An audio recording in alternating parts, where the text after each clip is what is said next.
इस घटना के बाद गांव में दहशत का माहौल कायम हो गया, लेकिन अनंत सिंह की लोकप्रियता को एक नया मुकाम मिला।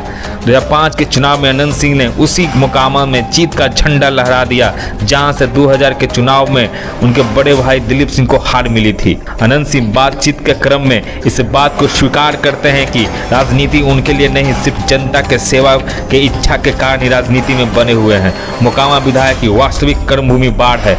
यहाँ व्यापारी से लेकर आम आदमी तक अनंत सिंह के शरण में रहकर खुश है। यह बताना आसान नहीं है कि इस खुशी में मजबूरी और खौफ का कितना हिस्सा है।